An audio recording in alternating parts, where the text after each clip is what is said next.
Victor, what are you doing? Oh, fuck! Oh, let's go.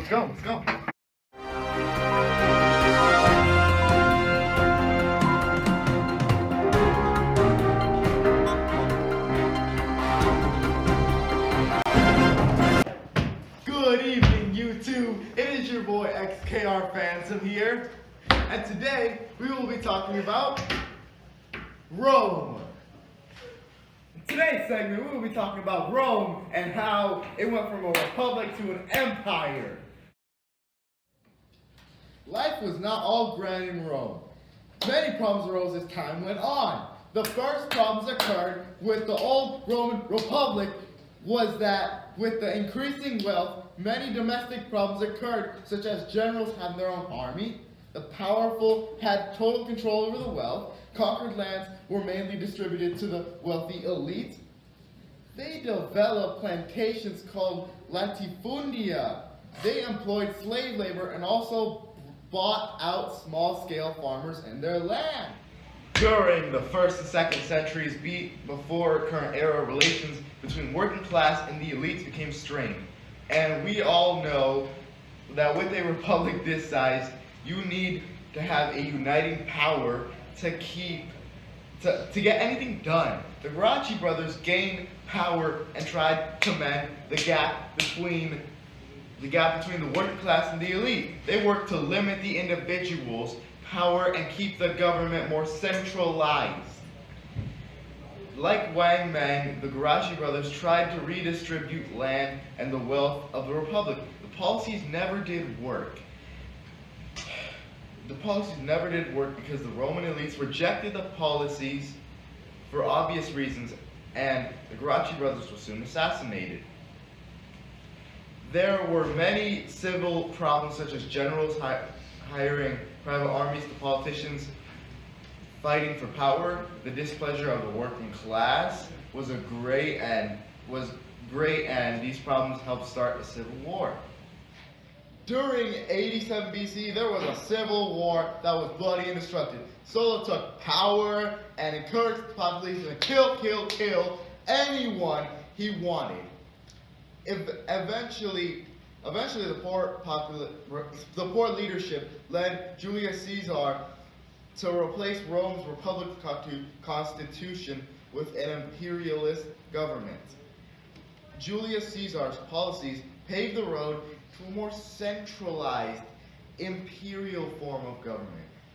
However, soon after Julius Caesar became dictator of Rome, he was stabbed in a Roman forum by Roman elites. Soon after his death, Rome was overthrown into yet another civil war. After the civil war had ended, Julius Caesar's grandnephew Octavian became the ruler of Rome. In 27 BCE, the Roman Senate gave him the title of Augustus. Augustus brought more peace to his empire by ending civil disturbances that have been present for more than a century. This era of peace was called Pax Romana.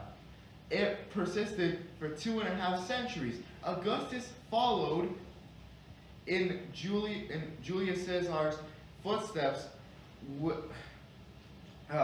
in that he also centralized political and military power. Unlike Julius Caesar, Augustus was more cautious. Augustus's government was made to seem like a republic, but in reality it was a monarchy. Augustus reorganized his military system and solved the problems caused by generals with their own armies. He also placed trust in personnel. He also placed trusted personnel in high-ranking positions. Due to cautiousness, Augustus served as emperor until his death in 14 current era. After Augustus's rule, the Roman Empire kept expanding and conquering surrounding lands. This right here is the Roman Republic. This is the Roman Empire. As Rome expanded their empire, they also quickened the development of the economies in those conquered states. This encouraged the development of cities in the area. Many European cities can trace their origins back to the Roman Empire. The Romans united their massive empire by building a vast network of roads. These roads allowed for urgent news and travel. The Romans were also excellent at building roads.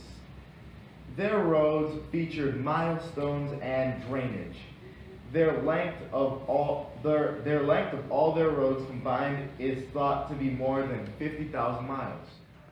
The Romans also used sea lanes once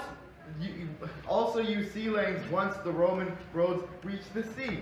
They used these sea lanes throughout the Mediterranean and Black Sea. The Mediterranean became known as the Mare Nostrum, meaning our sea. The Romans were able to use roads and sea lanes to connect every region of the empire.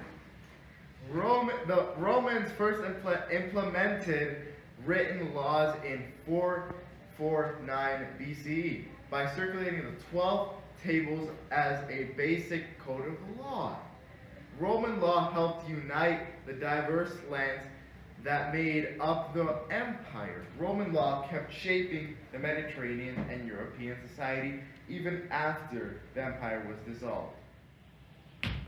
Thank you for watching. Like and subscribe to XJR Phantom. Always remember, Rome for life, Roman Gang for life, and Phantom Nation now at 56 subscribers. Roman Gang for life. Turn it on the mic!